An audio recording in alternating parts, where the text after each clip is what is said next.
नमस्कार। सुशांत सिंह राजपूत केस में एक बहुत बड़ी जानकारी सामने आ रही है और वो जानकारी है सुशांत सिंह राजपूत के फार्म हाउस लोनावला से आई कुछ जानकारियों के आधार पर। वहां पर चूंकि एनसीबी की टीम पहुंची थी, एनसीबी की टीम ने जब छापेमारी की तो इस टीम को कुछ सामान मिले और दावा यह किया जा रहा है टीम की तरफ से या कुछ मीडिया रिपोर्ट्स के मुताबिक कि जो सामान मिले हैं उनका इस्तेमाल हैश और बड कोल के सेवन में किया जाता था। जैसे कि आपको ही पता है, हुक्का पीने की कुछ बॉटल्स मिली है। इसकी तस्वीरें आपने जरूर देखी होंगी कुछ टीवी चैनल्स पर। हुक्का पीने वाली बॉटल्स की तस्वीर सामने आई है और कुछ और चीजें सामने आई हैं जिसके आधार पर यह कहा जा रहा है कि सुशांत सिंह राजपूत के फार्म हाउस लोनावला में पार्टी होती थी, ड्रग पार्टी होती थी। ये बात क्लियर हो चुकी है और चैट्स में भी कुछ पैडलर्स के नाम सामने है, कुछ ड्रग पैडलर्स के नाम सामने आए हैं, जिसके आधार पर यह बात पहले ही क्लियर हो चुकी है कि सुशांत सिंह राजपूत के फार्म हाउस पर ड्रग पार्टी होती थी और कुछ ड्रग पैडलर वहां ड्रग लेकर जाते थे। लेकिन इस बीच एक और टीवी चैनल है टाइम्स नाउ, उसके हिसाब से कुछ अहम जानकारियां रिया चक्रवर्ती के बारे में भी निकल कर आ रही हैं। रिया चक्रवर्ती ड्रग पैडलर से कैसे बात करती थी? क्या वो इसके लिए अपने फोन का इस्तेमाल करती थी?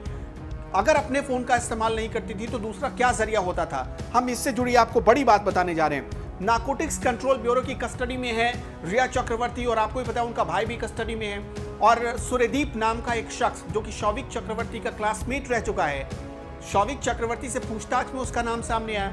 सूर्यदीप दरअसल वो शख्स है जिसने शौविक को ड्रग पैडलर से मुलाकात करवाई।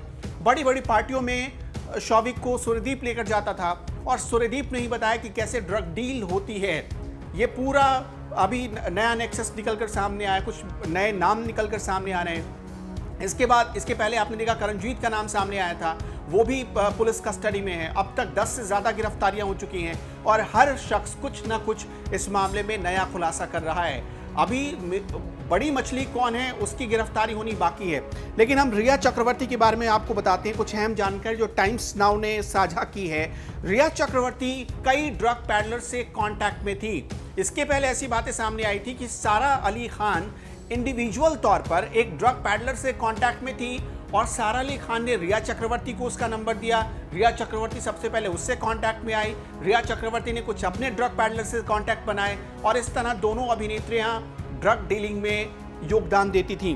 टाइम्स नाउ की रिपोर्ट के मुताबिक एनसीबी ने जब रेड डाली थी रिया चक्रवर्ती के घर पर या रिया चक्रवर्ती के इशारे पर या कहने पर जो उनसे जानकारी हासिल हुई थी, उसके आधार पर अलग अलग जगहों पर कुछ लैपटॉप्स मिले, कुछ मोबाइल फोन मिले हैं और उस पर पता यह चला है कि रिया चक्रवर्ती ड्रग डील में अपनी मां संध्या चक्रवर्ती के फोन का इस्तेमाल करती थी।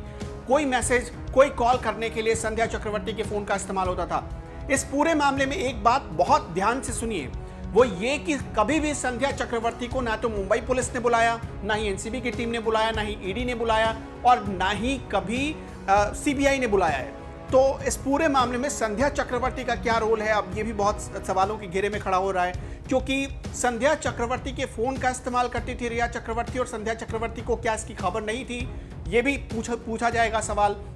फिलहाल रिया चक्रवर्ती ने किस किस से कांटेक्ट किया, रिया चक्रवर्ती ने किन किन लोगों से ड्रग खरीदे और कितने पैडलर्स को जानती हैं रिया चक्रवर्ती, ये तमाम नाम अभी सामने आने बाकी हैं। अगर ये नाम भी सामने आ जाते हैं तो शायद एनसीबी के हाथ से जो बड़ी मछली अब तक बची हुई है वो बच नहीं पाएगी।